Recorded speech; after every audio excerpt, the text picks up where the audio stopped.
Teoría de la unificación de la física. La teoría del todo. Albert Einstein buscó a lo largo de su vida una teoría del todo, una teoría que comprendiera todos los fenómenos del universo, buscando entender el funcionamiento básico de la naturaleza. Hace 400 años, la física eran puras ideas y teorías llenas de huecos por rellenar.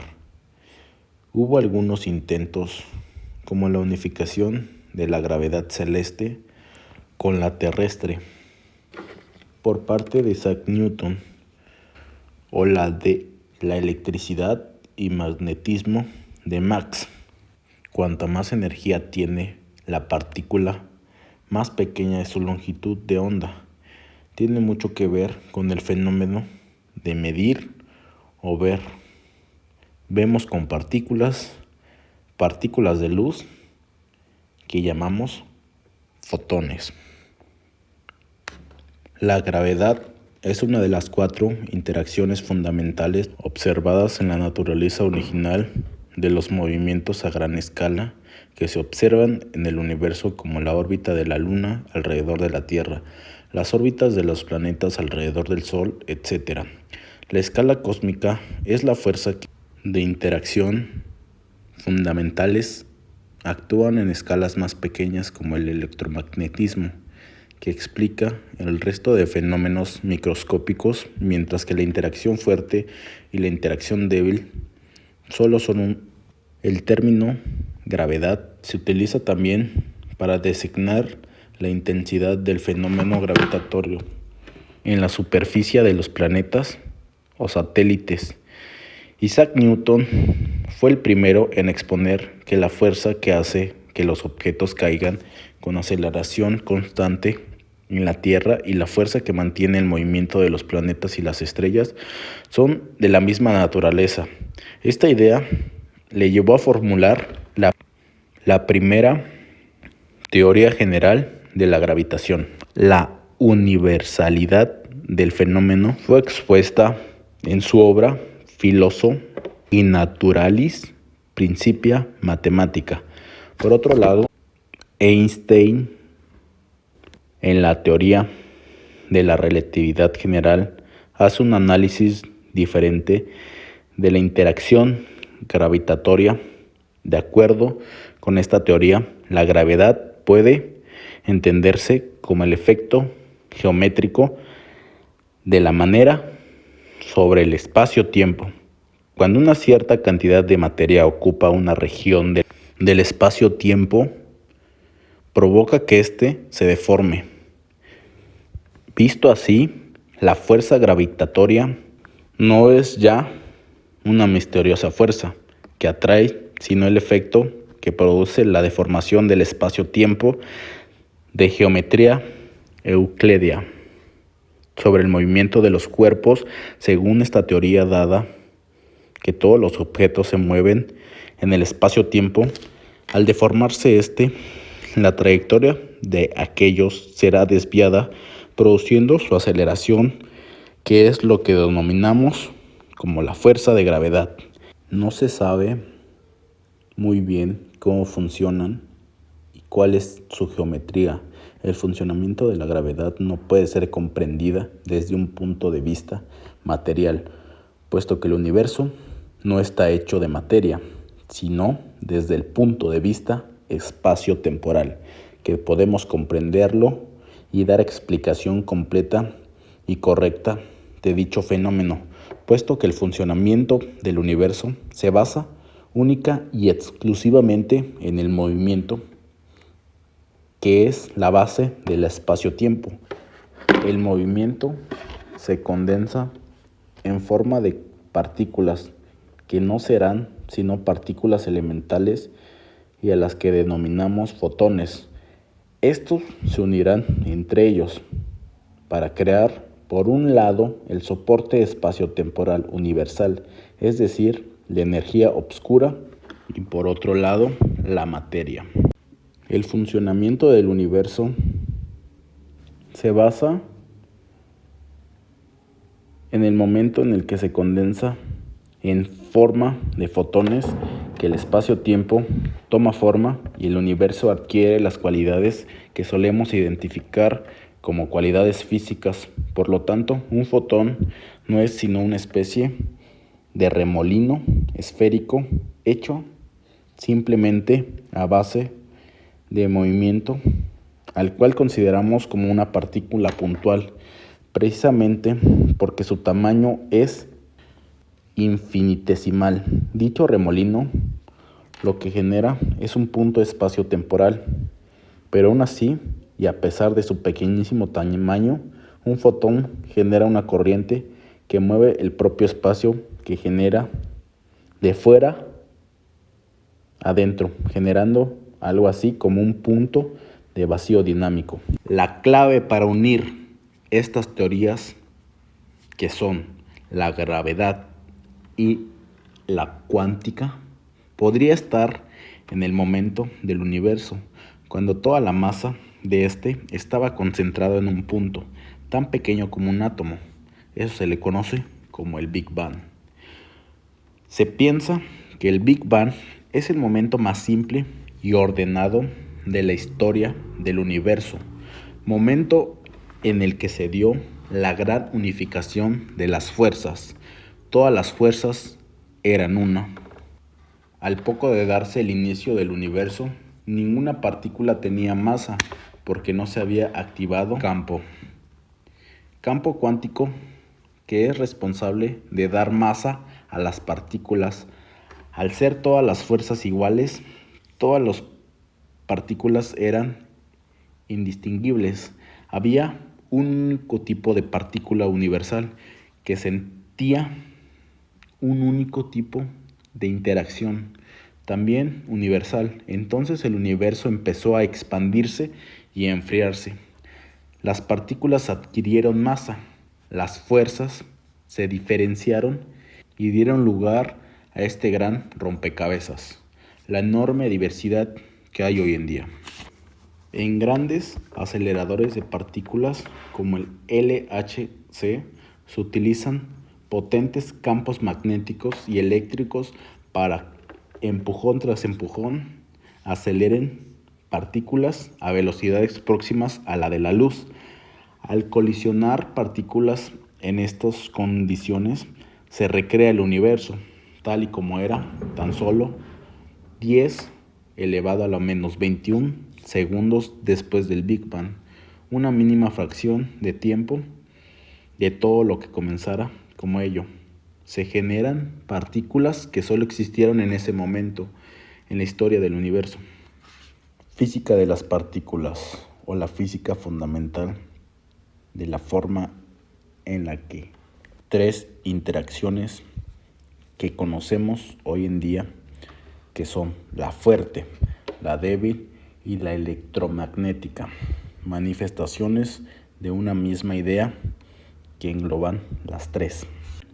Planck creó una escala de constantes fundamentales, que son la distancia, 10 elevado a la menos 35 metros, la temperatura, 10 elevado a la menos 32 grados, y el tiempo, 10 elevado a la menos 44 segundos.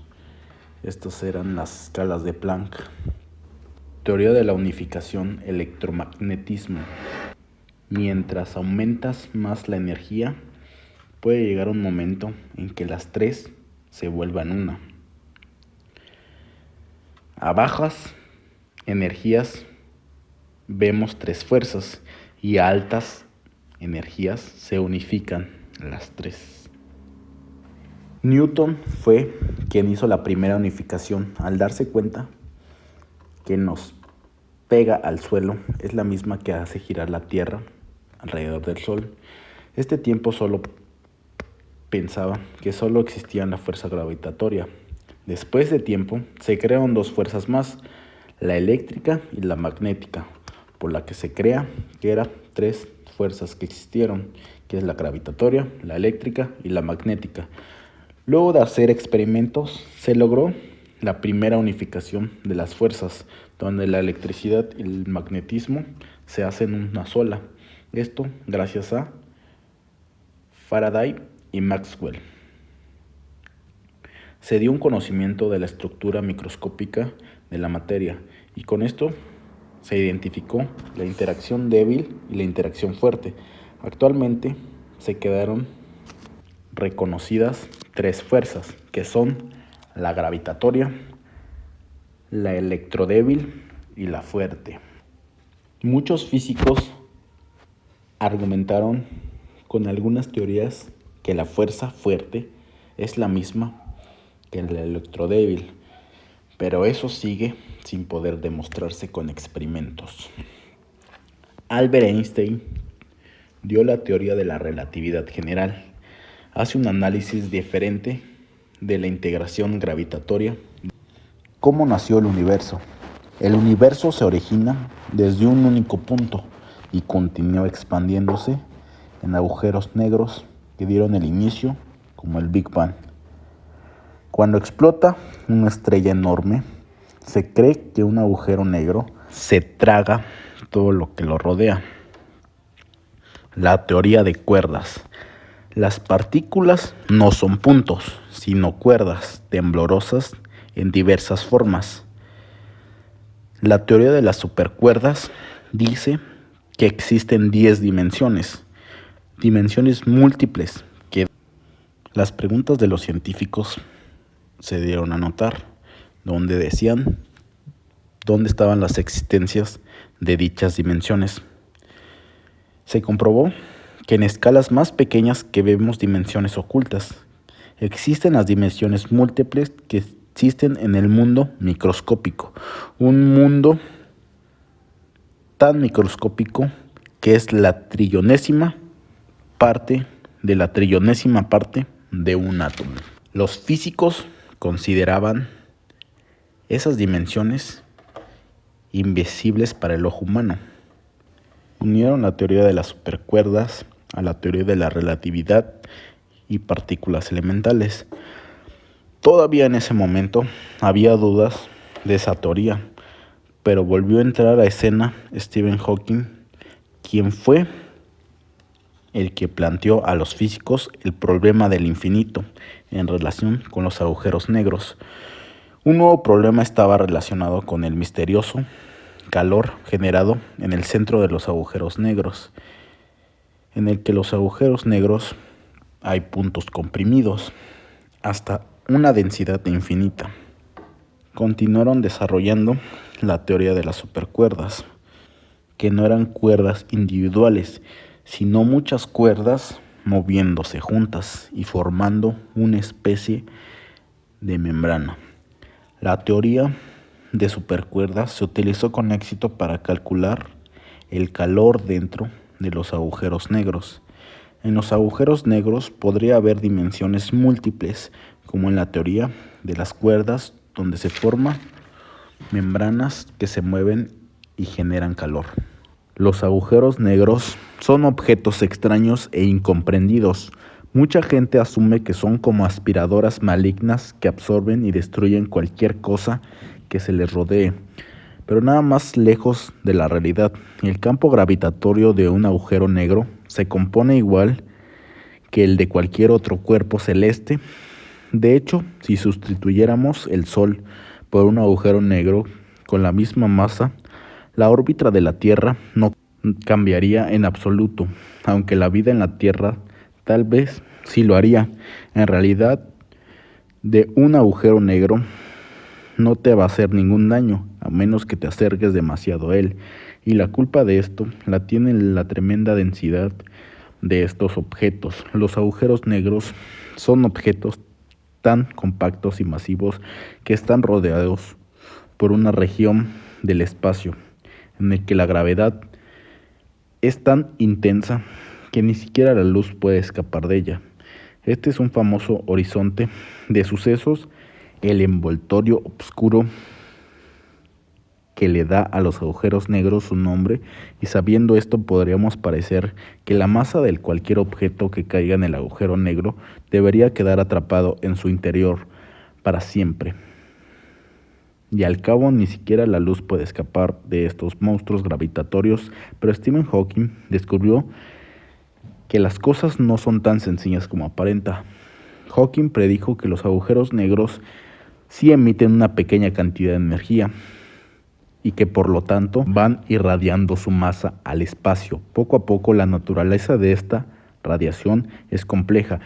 Podemos imaginarla de la siguiente manera. Para simplificar el entorno del horizonte de sucesos de un agujero negro, aparecen pares de fotones que tienen energía opuesta.